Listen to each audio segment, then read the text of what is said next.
I grew up in a great Christian home. I desperately wanted that. So when I was graduating from college, everybody was getting married. I wanted to get married. My girlfriend at the time asked her to marry me, and then went in the military. And we spent probably the first 8 years together. That was a challenging journey, learning to be a new married, how to lead my wife as a godly husband, and then a lot of the challenges from the military of moving around and changing station and, always everything was up in the air. Never really knew where we were going to be next. But God was faithful and, gave us peace through that journey. We would pray for wisdom and He would open doors, He'd close others, but I always felt like wherever He sent us was where we were supposed to be.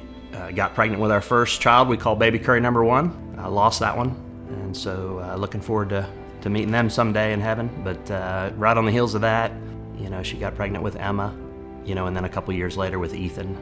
It was always in my mind a goal to have a family like my mom and dad. I'm happily married, Christian household, 2 kids. I really think probably my marriage and family life, and definitely my kids, was an idol for me. And it's something I really wanted. I considered it a goal to be accomplished. Over time, my job was an idol, and God, taught me to let that go. But I think the last thing that got stripped away was the family and the kids as my idol. And eventually I lost my first wife to mental illness, and within that same year, had 2 strokes, had heart surgery, lost my kids, lost my house, had to quit my job because my job was high stress, and the doctor said that's if you don't quit, you'll have another stroke and die. I had the first stroke, and then I had heart surgery, and I wasn't supposed to have any more strokes. And I had another one Christmas Eve, and there I was laying in the ICU, and I'm just like, God, what do you want me to do? And I was at my end. Well, the lowest point of my life was losing the kids. As a father, I felt like I had to fight for them, and so I spent 3 years and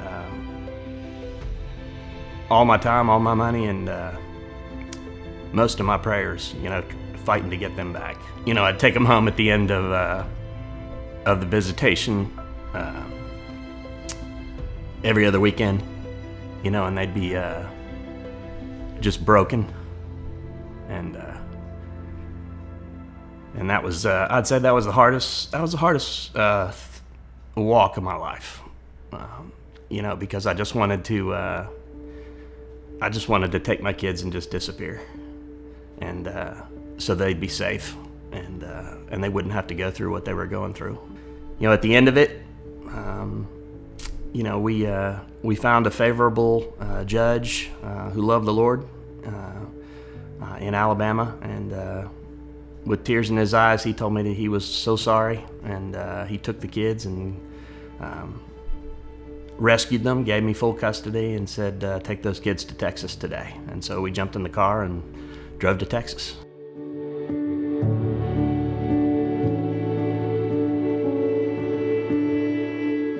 In an odd turn of events, I got introduced to this amazing woman, Jeannie. I told her one time, I've been in love with you my entire life, and that's the way it felt. Like I know I'd just met her. I know it had only been like a year since we were introduced, but she was my soulmate. Sometimes Jeannie and I, and she was in a similar situation. She and I'll just kind of marvel about the way that he blended these 4 kids together, where they've loved each other from the start.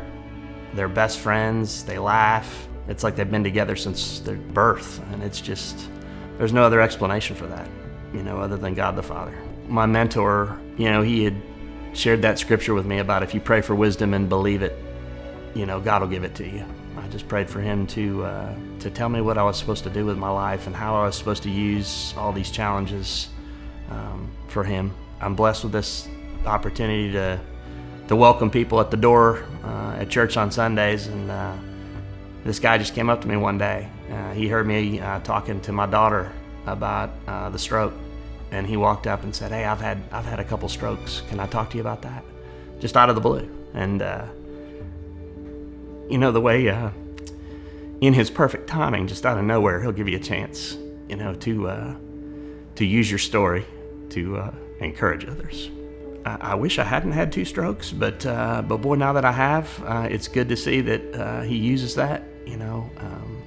I wish my kids hadn't gone through what they've gone through, but I'm thankful to see the way Jesus uses that in my life and theirs. Every day is an answer to that prayer.